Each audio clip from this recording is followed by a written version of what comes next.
what's up, people? It's your boy the Kryptonian saying here, bringing you a review for One Piece chapter 493. And this is a really fun chapter to read, though I am feeling like I missed something now because when Luffy crashes into Duval's hideout, which is really funny, by the way, because he's basically kamikazed in, but Duval says, "You've seen me," and Luffy says, "Uh-oh, it's you." And I'm going, where has Luffy interacted with him at? So I'm missing something here. So, please clarify that for me down in the comment section, because like I said, it's really gonna kind of eat at me. At least if I get the clarification on when Luffy and Duval might have met, I'll be able to kind of go back in the earlier volumes, because I think I'm on volume 51. So if it was early on, I totally forgot that one. But this chapter was fun, and what I really loved about it is the fact that it's continuing on from yesterday's chapter, or I guess for you guys it'll be yesterday, but it's carrying on because what you're seeing is the Straw Hats are swallowing their pride. They really okay, so what you're seeing is you're seeing the Straw Hats basically,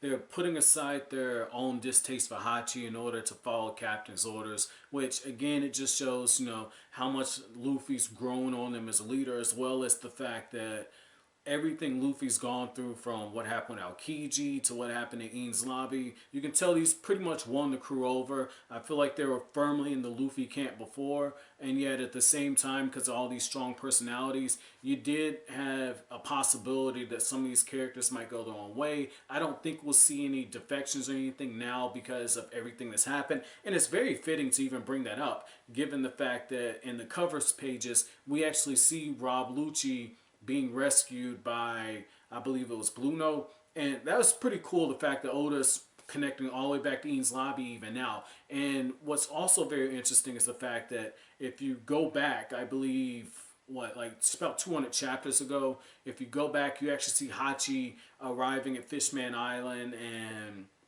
you see Hachi and Cammy and that whole thing kind of building up. So that's pretty cool, the fact that these cover stories are actually being incorporated into the manga once it reaches a certain point.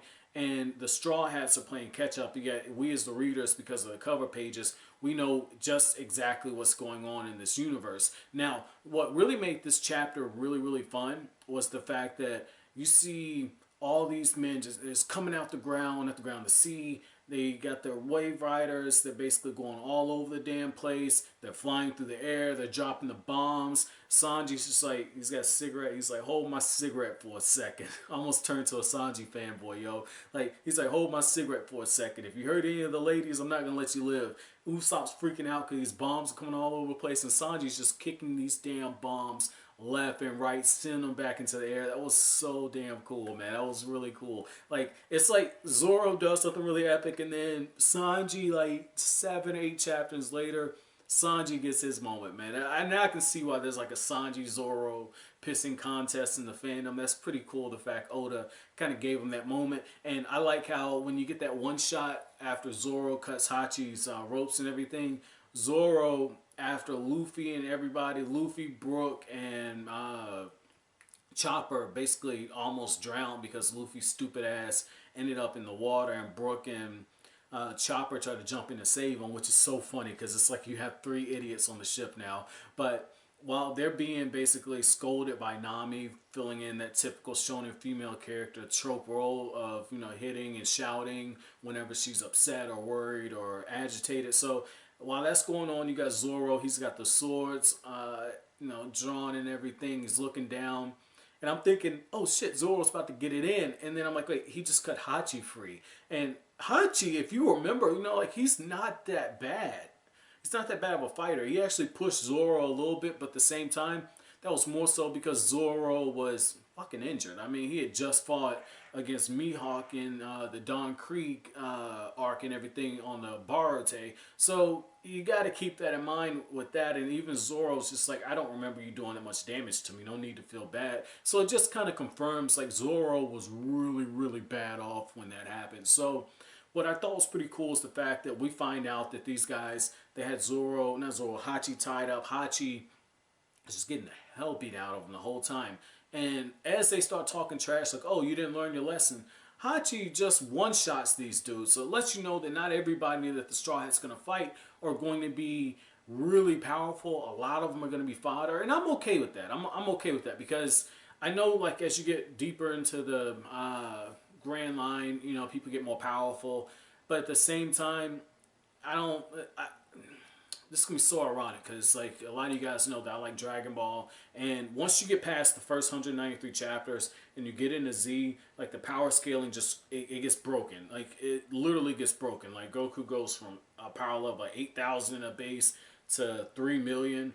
Whereas, like, in Dragon Ball, one of the things you see is, like, he's constantly referring to the fact that I got to fight with my battle power I got to fight with my tournament power, and I got to fight with my battle power. And so what I'm referring to on that is, like, the power scales weren't really broken at that point. They're still pretty close, and it was more about skill. And what I love about One Piece is it does come down to who's really strong, but Oda has it kind of crafted to where it doesn't matter if you have a devil fruit.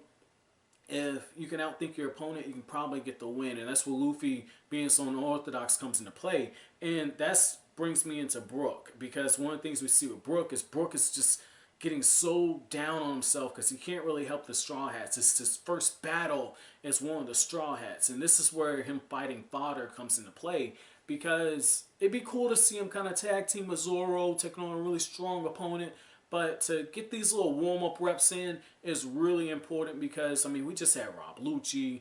We just had Luffy almost get his head taken by Kuma. Like, we're having so many big bad guys. So the fact that Oda injects the humor in there, yes, got Brook using the lullaby attack, putting people to sleep with his sword and everything, and it fits in with his thing with music.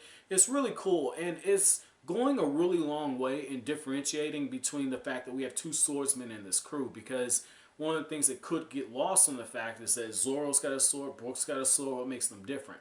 Now you have your difference. You basically have the blockhead in Zoro with no sense of direction, and you got Brook, who's a blockhead, but he's musical, and he's a big pervert. So there's a real big difference in their personality. So I like the fact that Oda did kind of work that in, because that's one thing I was worried about when it became pretty obvious Brook was going to join the crew, which is how do they separate themselves, because the skill set's kind of similar. I mean, Zoro's a fucking beast. I mean, but at the same time, you just kind of wonder. So that was pretty cool to see that. Another thing I thought was pretty damn interesting is the fact that when Luffy finally stops that whole kamikaze thing, like the guy's gonna just bomb everything, fly that huge flying fish thing into the Straw Hat ship.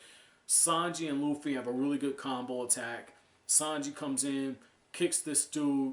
Luffy kamikazes, ironically, into Duval's place. And what was really interesting about that is just the setup for it. It's like Oda's got the pacing going really quickly, because I don't recall Luffy meeting what seems like the main antagonist this quickly into an arc. So I don't know, like, Thriller Bark lasted longer than I thought it was. I thought Thriller Bark was going to be this really quick arc, so maybe this will be it, because you can't dangle this whole thing with Ace and not kind of follow up on it. But my chapter question to you guys is, out of all the character interactions in this chapter, which one resonated with you the most, and which one made you laugh the most? You know, for me, I say the one that probably made me laugh the most would be Brook using the whole lullaby, putting everybody to sleep. I thought that was pretty cool because it ties in with the music, and it was something I wasn't expecting, and I wasn't laughing in a comical way. I was more so laughing because, again, I wasn't expecting it. But as always, guys, if you like anything I have to say, don't forget to comment, rate, subscribe, and share.